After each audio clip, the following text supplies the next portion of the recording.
Hello and welcome to episode 301 of the Smash Accept podcast. I'm your host, Michael Royer. You can find me on Twitter at DynastyDadFF. Still just sounds crazy to say 301. Now that we're in that next 300s. I was going to make a 300 reference, but the dad jokes aren't quite flowing the way they should be because I'm so focused on Dynasty buys. We put the buys out. You guys were so active in the chat talking about wide receiver buys. Snook and I didn't even get a chance to talk about wide receivers or running backs. So now we're like, all right. Snoog loves the running backs. I love the running backs. And this landscape is evolving so much right now. We're going to tell you who to buy, who to avoid. Let's get it going, Snoog. Yeah, all I need to do is get the text that Snoog, we're doing running back buys tomorrow at this time. I'll be there. I'll be there excited. I'll have all my notes down. I'll have all my players ready to go. So I'm excited. Running back's the position that I love most. And we're at a point in time where the running backs are about to be the best they've been in a long time. Like I'm getting like that vintage 2017, 2018 vibes when it's like Gurley, Zeke, Kamara, Dalvin Cook, CMC. So let's jump back into this one. I'm excited. Nasty rookie class coming in with the running back position. And now we got a bunch of guys that just got some coaching upgrades. Let's jump right into it, Dad. You kick us off with the first guy. Yeah, Snoog straight up like when you go to text that gift when your girl's like, hey, you coming over? It's that one of Forrest Gump like running down through the streets trying to go. That's how Snoog is when you talk running backs. This is a fun time with running backs because Snoog from last year's class, and I know we're going to do a mock here, I can rattle off 10 names easily that I would prefer over the running back one last year. Yeah. And then I have another group of like, there's at least 15 guys in this class where I'm like, you know what? Outside that top tier in 2024, they would, yeah, exactly. They would be top five in last year's class. And that's going to change everything. So I don't want to buy running backs that are in situations where you're like, oh, yeah, no, they did all right last year. All right isn't going to cut it in today's NFL. The new landscape of running backs, I want elite players. I want players that are going to take care of business. I want those guys that are going to be your Breece Halls. Okay, Breece Hall was the RB2 in 2023. With Zach Wilson at quarterback. We need someone to dump him the ball because Aaron Rodgers was not targeting him. Aaron Rodgers was not getting him involved in the passing game. Breece Hall right now is being valued as the 105 to 106 in Superflex drafts. He is better than any running back in this class outside Ashton Junty. You could argue he's equally talented as Ashton Junty. Like if they're on that same wavelength, and as much as I love Travion Henderson and I love Omarion Hampton and I love Caleb Johnson, Breece Hall, we've already seen it. Breece Hall is an elite level running back who I think if they get the right system in place, we've talked about this with the Jets. The Jets are a dumpster fire, but Breece Hall is that shining light coming out of the dumpster fire. I think there's a real opportunity here to buy low on Breece Hall and get yourself into that championship realm. And they're not going to draft another running back because they have Braylon Allen already in place.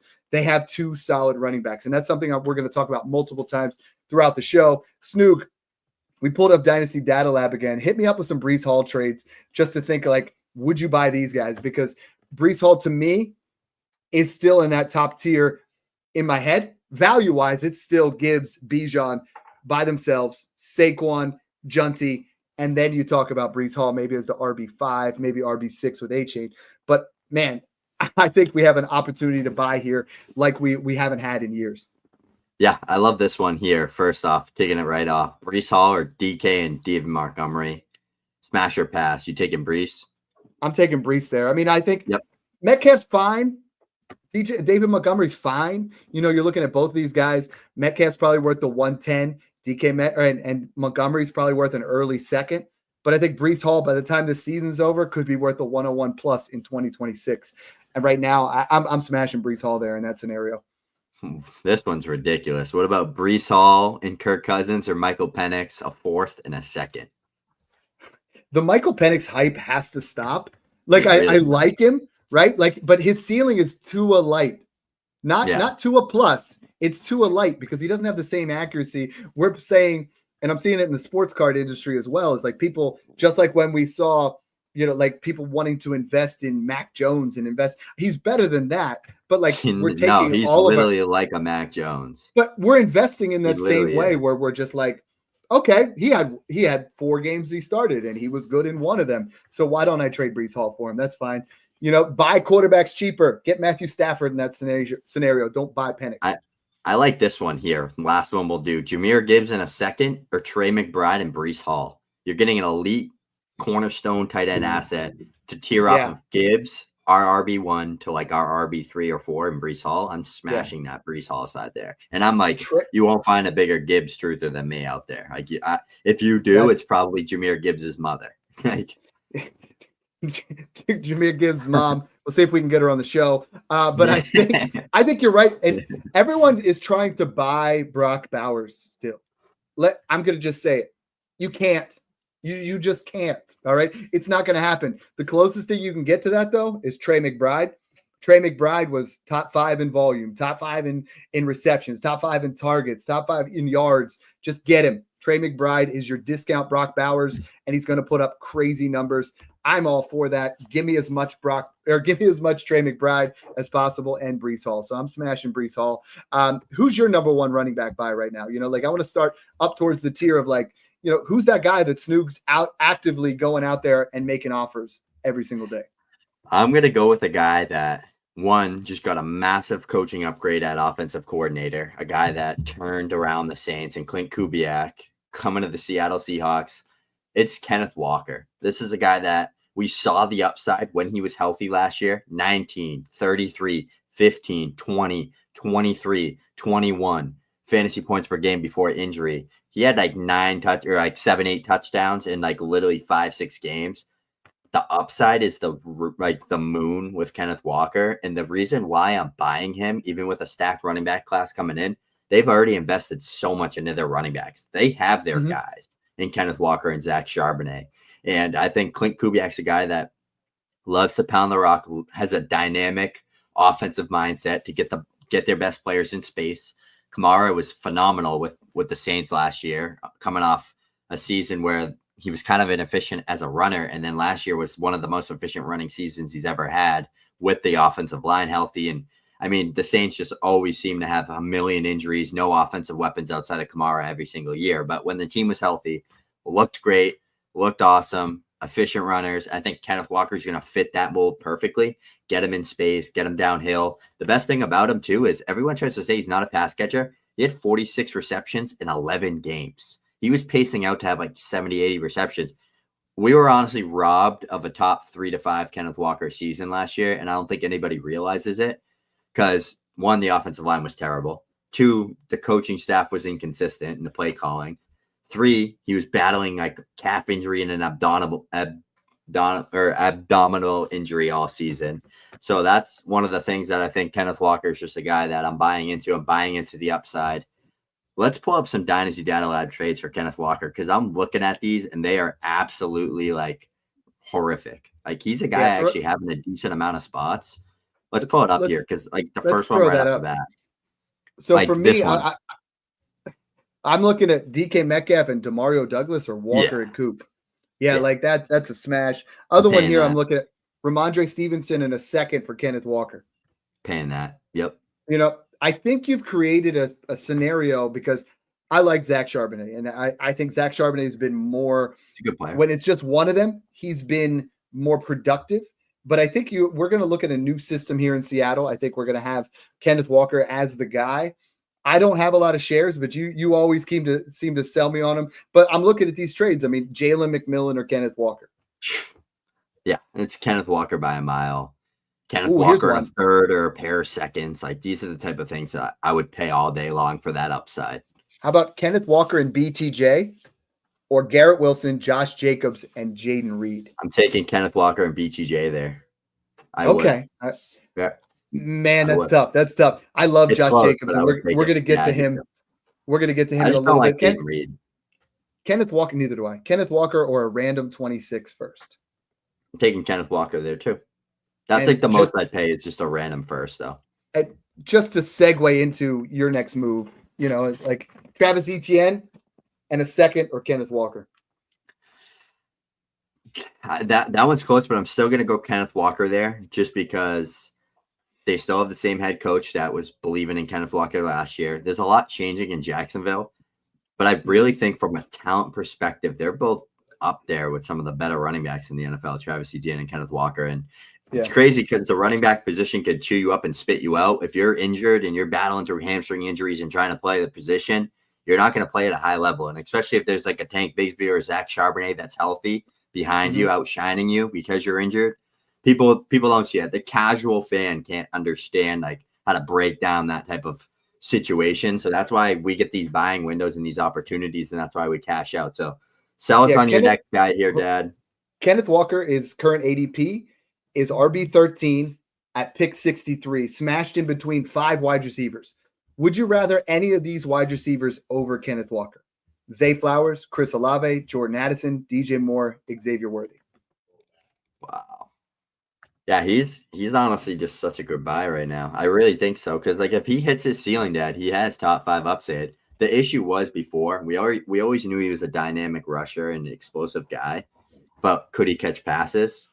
He proved last year that he's a very capable and a very good pass catcher, because to be a good pass catcher, you have to be able to do something in space. Like everyone tries to say Charbonnet's a better pass catcher. Like this guy can catch pass. Like no, catching a swing route and getting tackled immediately and not being able to make people miss and not be able to extend the play is not a pass catcher. We need people that are dynamic, can make moves, and can take a 3-yard screen pass and turn it into a 60-yard touchdown. That's what Kenneth Walker can do. Zach Charbonnet never had that in his bag and never will. That's why Kenneth Walker should be the pass catcher there. I think Clint Kubiak's going to see that. So my next guy, and this was someone that I absolutely loved coming out. I got tons of them in my rookie draft. And then when the Panthers went ahead and drafted Jonathan Brooks, instead of drafting a bunch of Jonathan Brooks, I was trading for Chuba Hubbard on the cheap. And then when Jonathan Brooks became, and this is why I'm trying to share, these are buy windows. Then Jonathan Brooks comes off of IR, and you know what? Chuba Hubbard says, the hell with you, I'm going ham, right? So like Jonathan Brooks comes off of IR, and after that, Chuba Hubbard goes RB10, RB2, RB12, RB8, RB2. Like he just was like, give me the ball. Like this is going to be it. And now, just like we were talking about in those other situations, they invested a very high pick in Jonathan Brooks. They think Jonathan Brooks could be the running back of the future, but then they went out and they said, you know what? Chuba Hubbard's too good to let go. So now Chuba Hubbard at 25 years old has a contract in an ascending offense, because I think Dave Canales really utilized, Chuba Hubbard. And I think David Canales is really taking Bryce Young to the next level. And you saw what he was able to do down the stretch, and he was phenomenal. Like if this offense gets better, I mean, he had 9 rushing touchdowns. I think that number could go up. Receptions down the stretch wasn't quite as much, but he had 9 games over 4 receptions. So that's what you're looking for. And right now, Chuba Hubbard, most people are saying, you know what? Chuba's worth, somewhere in the second. He's not anymore. Chuba's worth the 112. I'll pay a late first for Chuba Hubbard. I'll pay a random 26 first for Chuba Hubbard if I know that it has a chance to be on that later side. I think he's going to be the perfect insulated trade if you want to pull up some trades here. But I think if I am up there with Christian McCaffrey, who worries the hell out of me, like we're talking about buying Christian McCaffrey, but I think you could get Christian McCaffrey and you throw in a veteran type Adam Thielen, and you could get Chuba Hubbard in the first. I want to do those kind of moves all day long. I think Chuba is going to have a fantastic 2025, just like he did in 2024. So look at some of these trades, throw them my way. Let's break it down. Yeah. Before Chuba Hubbard paced 1,400 plus yards, he had 10 touchdowns, 40 something plus receptions, paced 50 plus, hit the minimum threshold. So he's a guy you're looking for in that workhorse role. And like Dad said, I'm investing in guys right now that are doomed, or I deem to be safe from this running back class. He is deemed or doomed. That's our next show. He's deemed to be safe because they just used an early second on Brooks. They have so many other positions. The promise of Bryce Young, the offensive line's great. They're going to bring in a Ted McMillan or a stud wideout. Good things are coming to Carolina, and Chuba Hubbard's the main guy there. So, Dad, Chuba Hubbard or Tank Bigsby and Ramondre Stevenson. Oh my gosh. Yeah, what? And I think you can get that after Cohen broke out his Duval and then said he's going to get 20 carries for Etienne. He's going to get 20 carries for Tank Bigsby. I'm like, how many carries do you think are going to go around in this offense? Yeah. Sell Tank Bigsby. Give me Chuba there all day long. What about J.K. Dobbins in the 27-second or Chuba Hubbard. That's another smash. It's a smash because J.K. Dobbins was on a yards per carry very, very good. I think he was someone that, but this is a complete ambiguous situation is J.K. Dobbins was on a prove it type deal and he got hurt in the season. So I think I'm replacing J.K. Dobbins. I think the Chargers are going to replace J.K. Dobbins and relegate him to the 1B role for another running back. I think the Chargers take a running back in round 2 and you're sitting there just begging that you had Chuba Hubbard instead. What about Chuba Hubbard in a third or Jaden Reed in a second? I don't like Jaden Reed. Why? I don't either. I'm taking Chuba 10 times out of 10. The value, if that's like an early second, still leans with Reed, but I want Chuba because this is what we say is I don't want any wide receivers that are in that 35 plus range in rankings that aren't a veteran. Jaden Reed does not belong on any of my teams. I don't own him. Mm-hmm. I drafted him. I traded him at peak value, and I got, I added to get to Puka and other deals I added to get up to Breece Hall. But Jaden Reed, you won't find him on my rosters because I'm going to trade him. I don't want that kind of production on my team. I don't want a guy that's going to put up 4 one week, 12 the next, and then randomly a 25. It just doesn't work for me. And it's not best ball, so I'm not doing it. Love that. Yep. Who's your next guy here? We kind of alluded to him already. It's Tank Bigsby, right? You're going to buy as many Bigsby shares as possible? No, it's not Tank Bigsby. I have another guy that I was going to say here, but we'll do Travis Etienne. He was my next guy after this guy, but Travis Etienne's a guy that is coming off a season that was very underperforming compared to what he did last year. He was the workhorse guy there in Jacksonville in 2023, 1,000+ yards, top 3 finish, 17+ points per game, caught 50+ passes, dynamic runner, explosive in the passing game. That's the talent he is, and I don't think Jacksonville's ever been able to truly help him hit his ceiling because they tried to use him like a guy that you bang between the tackles, and that's it. That's not the type of player he is. He's a guy that you use out in space. You get him on the perimeter. You use him in outside zones, counter plays, let him hit the home run. Fully healthy Travis Etienne is one of the better running backs in the NFL. You can get him for seconds. Pennies on the dollar right now. They just brought in Liam Cohen, who's a very good offensive-minded coach. Trevor Lawrence will be healthy again. He literally said in his interview, I'll go to sleep at night when I know that I got Brian Thomas Jr., 10+ targets, Travis Etienne, 20+ carries, and Tank Bigsby the football as well. Like he knows his playmakers. He knows who the better players are right now. Tank Bigsby's still going to have a role. He's going to be a guy that gets 8 to 10 touches. He's going to be a guy that gets probably the early down, first down carry up the middle. That's the type of player he is. But Travis Etienne has a dynamic part in his game. And if we just jump into the trades here, Dad, like shoot away. Ask me some of these trades because I'm going to throw up at how cheap he is right now. Travis Etienne in a third or Christian Kirk, Rashid Shaheed at a 26-4. Travis Etienne by a mile. By a mile. Etienne or a mid-26 second? I'm taking Etienne over that. I see Etienne in 25 second. Etienne or a 25 second and a 25 third twice on here. I'm taking Etienne. I'd pay about 2.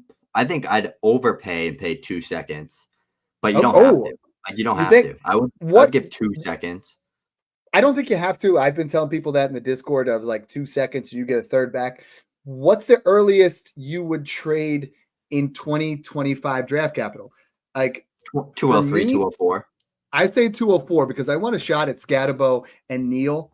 Yeah. Because the other part of this Jaguar situation is, right, it's a new coach.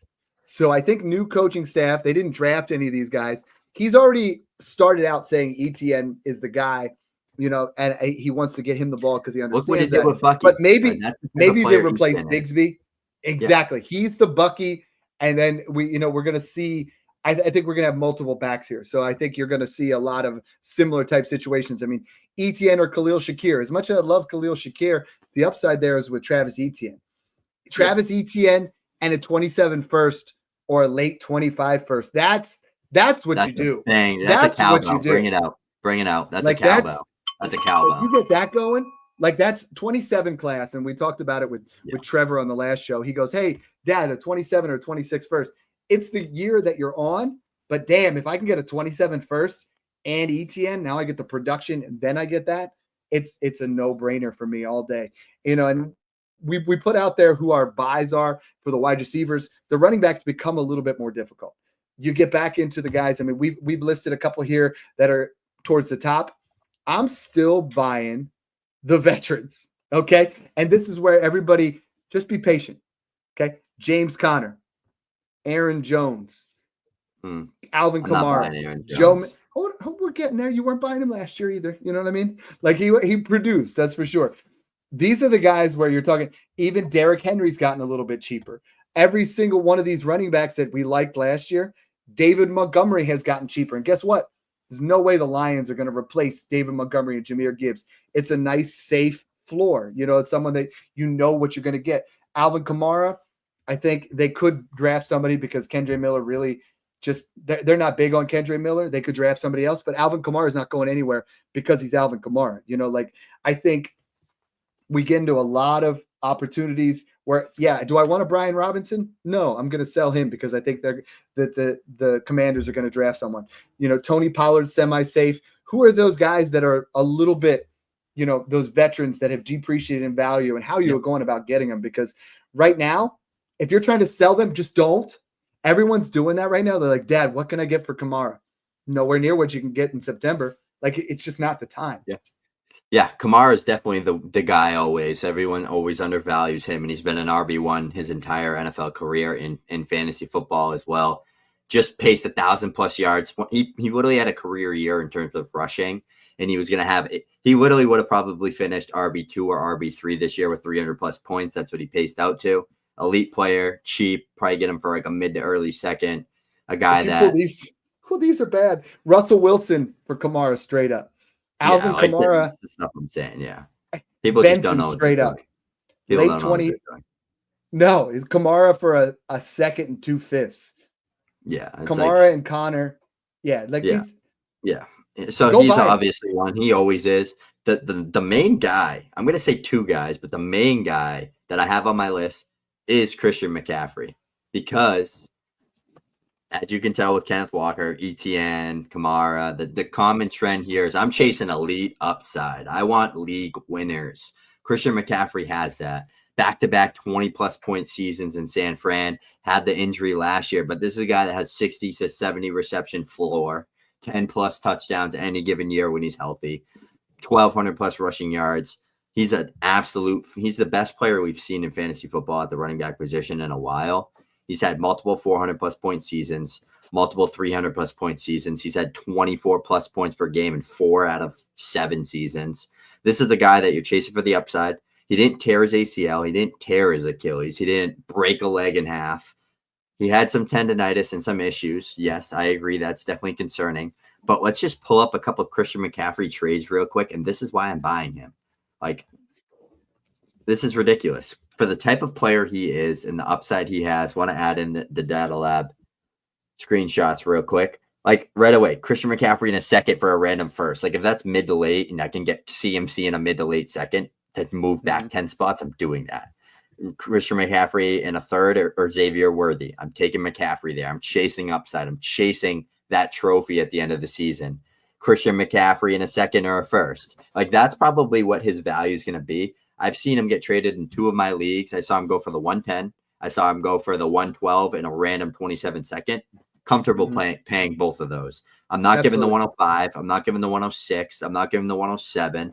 Once I get to that 110 to 112 range, I'm taking that pick and I'm saying, what can I turn this into to win me my league? Christian McCaffrey is probably the only player that you can take a first that late and win your league with. That's why I'm buying Christian McCaffrey. I don't need to sell anybody else. Christian McCaffrey is the only guy when we're talking about draft startup versus trade. That's such a huge discrepancy. If I'm drafting, I'm sorry, I'm not touching Alvin Kamara. I'm not touching Christian McCaffrey in the 4th round when I can get Alvin Kamara in the 9th. Like, I'm not paying there. But if he's the final piece of the puzzle, contract extensions too. They both got 2-year extensions. They're the guys there. Like, they're gonna add people, yes, but they'll be the guys until the wheels fall off. And I don't see it happening anytime soon. And I think you just get great value if you're trading a pick. Anything after the 108, I think you're starting to get there. And I think it's only going to go down, right? I mean, San Francisco doesn't have a capable RB2. If they do, it's Isaac Guerrero because Jordan Mason's likely going to walk in free agency. Maybe they draft a guy in the 4th round, late 3rd round. I think they have other needs. And when they draft another guy, then let everybody on Twitter talk about how Christian McCaffrey, that's their heir apparent, and they're going to move off of him. Then get him even cheaper. Like if you're the 111, 112, and you were in the championship game and you can add Christian McCaffrey for that, I was doing it everywhere in my contending teams that lost in the playoffs. I was trading for him, getting him everywhere I could because the value is just, it's too good. It's too good, and I'm looking at a guy in the similar range who I would prefer 1-to-1 just because of the age and the lack of injury and the way that he played down the stretch. And Josh Jacobs is too cheap. Josh Jacobs, really, people act like the profile is absolutely elite. Like Josh Jacobs has been someone where we've just been like, well, he doesn't get it done as the workhorse, or he doesn't catch passes, or he doesn't do this. Yeah. From the bye week on, week 11, RB5, RB2, RB5, RB4, RB6, RB12. Are you kidding me? Touchdowns. He went out and he had 7, 8, 12 touchdowns in the final 7 weeks. He was that offense. He was absolutely elite. And Josh Jacobs isn't valued that right now. He's valued at the RB9, right in that same area as Christian McCaffrey. And I would argue he's younger, he's cheaper, and we just saw an absolute ceiling of a boss. You know what I mean? Like that final 7 weeks, he showed what he could have done if the Raiders didn't suck. What he could have done if the Packers weren't trying to pass the ball with Jordan Love early. And when it meshed, nobody better. He was so good last year. Yeah. And I think before we jump into some of these trades, I think with Josh Jacobs, he got the big contract extension. I think he's safe. They just took Marshawn Lloyd in the round 3. Mm-hmm. He had every injury you could think of in the book. So honestly, I don't know how Marshawn Lloyd bounces back to be the backup there. They did use Emmanuel Wilson a ton. That's why I'm not worried about Jacobs, because if they do bring in a Dylan Sampson or DJ Giddens or one of these change of pace guys in the 3rd or 4th round, Jacobs is still going to get every goal line touch. He's still going to get 250 plus carries between the 20. Like he's still a volume driven guy that's going to get his regardless. So I'm not worried if they do bring in another guy, but right away, like, yeah, this is the type of stuff I'm trying to do to get a Jacobs, to get a CMC, is take my Isaiah Pacheco's, take my Brian Robinsons and turn a second on top. Yeah. Like who are you taking here? Jacobs in a 3rd or Pacheco some 4ths in a 2nd? Like I'm selling. I mean, I'm glad so many people out there are Brian Robinson Jr., Isaiah Pacheco, and Tyrone Tracy truthers. And I'm sorry for you. I'm sorry. I'm getting rid of all one of them might work out, but get rid of them all. Because you're taking Isaiah. I would pay a late 26 first on top of Tyrone Tracy to get to Josh Jacobs. Because Tyrone Tracy, he's had some flash games, but man, he was fumbling like crazy, right? Isaiah Pacheco's coming off an injury. Brian Robinson. It's like James Robinson and Antonio Gibson. Remember that? Like when they had those, you had to get rid of them, and people didn't, and then you lose all that value. They were valued as top 10 dynasty running backs at the time. Ramondre Stevenson, Zach Charbonnet, J.K. Dobbins. The one that's surprising, Najee Harris. The one that's surprising is Tony Pollard's dropped all the way down to RB29 behind Charbonnet, Dobbins, and Benson. But that's neither here nor there. I mean, I'm trying to tear up off all those guys. You know what I mean? Or I'm trying to do a 2-for-2 where, I'll give up Tracy and Khalil Shakir and I'll get Jerry Jeudy and, James Conner. Like, give me a younger, better wide receiver, and I'm going to tear down because I don't want anything to do with Robinson, Pacheco, or Tracy. I want to get to Josh Jacobs. Sorry, I got on my soapbox there because I keep trying to tell everybody, like, go get Josh Jacobs and quit playing, just like we said with wide receivers, quit playing with mediocre running backs. They're not getting you the points. There's no reason to invest. Speaking of a mediocre running back, my next buy isn't pretty, but it's a guy that just gets it done. And Najee Harris is a free agent. I'm excited for it because I think the Steelers are horrible as an offensive team. The run game sucks. The scheme sucks. The O-line sucks.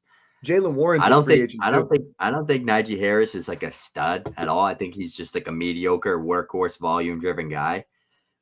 Ben Johnson in Chicago is like sounding like Najee Harris is getting a contract extension there. Okay. And I could see them doing this. I could see them bringing in Najee as his David Montgomery, his hammer between the tackles, has got to keep his elite dynamic player fresh. And then I could see him bringing in an Ashton Junty 12th and having him be that Gibbs plus. I could see him bringing in a Travion Henderson on early day 2 and being like that explosive 1-2 change of pace guy. That's perfect. I think that's what he's going to do. And I really think that Najee Harris, even if like he brings in Najee Harris and keeps Swift, who knows? Like he could do that too, but he's going to get his hammer. And Najee's like probably the clear best free agent running back right now. It's like the worst free agent running back class there is.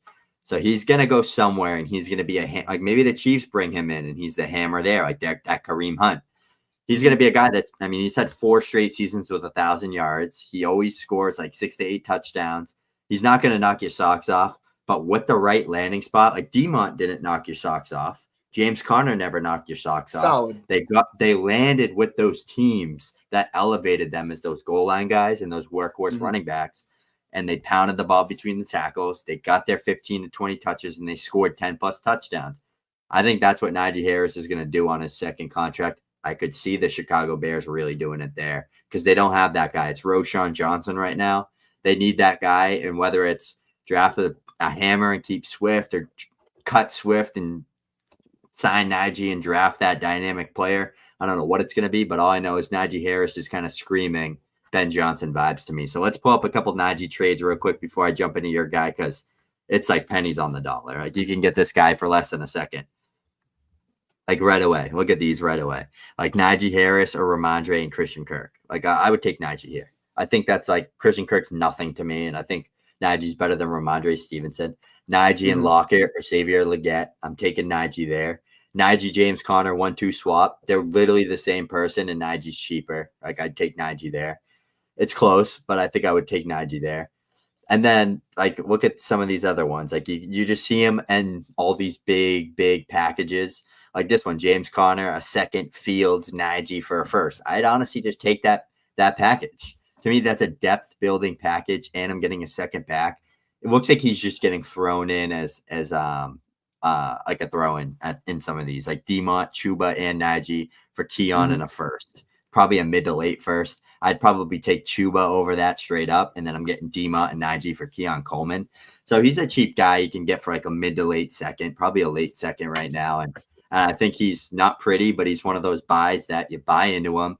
He lands with the right team, and he's a David Montgomery type riser. So give me your next guy. I don't have any more because this is where we're at. 2025 running backs are going to change everything. But I want to talk a little bit more. Hold on. I want to talk a little bit about philosophy and how we work on this. Is once you get in your startups, you get past RB19 with Kamara. We're selling Tracy. We're selling Robinson. We're selling Swift. Selling Charbonnet. Selling Ram. Selling J.K. Dobbins. Selling, these guys in this area. What I want to talk about is the guys that are the number 2 that are towards the top that are going to have security. Trey Benson. Cardinals are not going to replace James Conner or Trey Benson. Trey Benson is someone that in a startup I have no problem taking, and I think he's become cheap now. So if I can get Trey Benson in a deal, I'm fine. Tajay Spears. I don't think the Titans are going to go out there with 2 running backs already in place. I think he's someone that's safe on that end. Jonathan Brooks, if you're rebuilding, sure, take a shot at him. Get him thrown in. I wouldn't pay more than a third for Jonathan Brooks right now, but I think you can get him thrown in deals. We alluded to Tank Bigsby. Tank Bigsby and Zach Charbonnet are very similar type players. I think they're going to be guys that have value. Blake Corum. Like this is really what you got to look at in the next level is, am I investing in a starter or do I want to just sit back and, the Cowboys are going to draft a running back, but Rico Dowdle was good enough to be a 1B somewhere and be an insurance level running back. Braylon Allen showed some signs. Isaac Guerrero showed some flash. Tyler Algiers has been fantastic as the number 2. Those guys are safe. The guys that aren't, are the veterans that are starting to age out. Like Roschon Johnson to me is scary. A lot of people are trying to invest in him with this Ben Johnson news. I'm actively selling if I can get anything. Yeah. A lot of people are investing in Kamani Vidal because he's the RB2 for the Chargers. Guess what? The RB2 for the Chargers is J.K. Dobbins. People are starting to invest in Keaton Mitchell. I'm sorry. Yeah, no. He's a nice complementary piece, but they're going to draft an heir apparent to Derrick Henry and let Mitchell be the secondary. Justice Hill. Yeah, they just paid Justice Hill too. Exactly. So like, don't be that guy that invests in Zamir White, like of 2024, right? Like we all, or 2023, we're like, oh, he had a couple good games there. Let's invest in him. Just don't be that guy. Be fluid with the running back process. And then at the end of your drafts, that's when you throw in your Justice Hills and you throw in your, guys like Sincere McCormick, like he had like 2 or 3 good games, but you don't invest in those guys. You invest in elite level running backs or veteran running backs. The middle ground is what kills you. The farthest I go down is Chuba Hubbard. He's RB15. I'm okay with him being my RB2, and I'm kind of rolling from there. So I think if you guys have not done this yet, you have to. You have to go back and watch the shows that we put together for the 2025 running back class. It has changed a little bit as far as the tiering. Brock did a phenomenal job editing, but dang, Snoog. I mean, it's going to really – if there are 15 solid running backs coming in, half the teams in the NFL are about to have things change quite a bit and evolve and move around with their depth charts. Yeah, it really is about to get really crazy and interesting, especially for that position at running back with this class coming in. Even next year's class is looking like a good running back class. So that's why we got to kind of navigate this landscape right now before people start realizing, before people's landing spots get ruined, when you got to scam Cam Scatabo go into the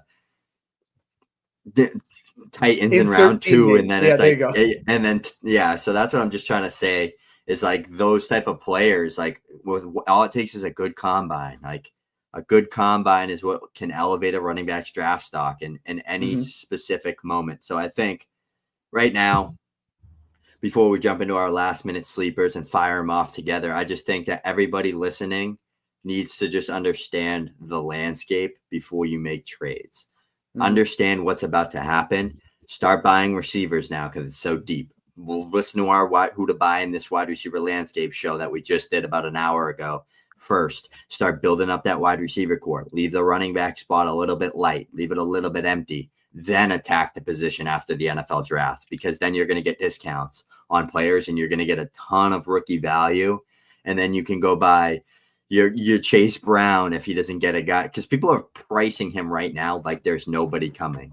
And same with James Cook. Like they're getting priced like no friend's going to come join them in that running back room until Quinshard Judkins is there in round 3 of the NFL draft. And then the Bengals are like, we really need a guy that can do it all. And they draft him, and then he ends up being the lead guy there. So that's what I'm just trying to say here.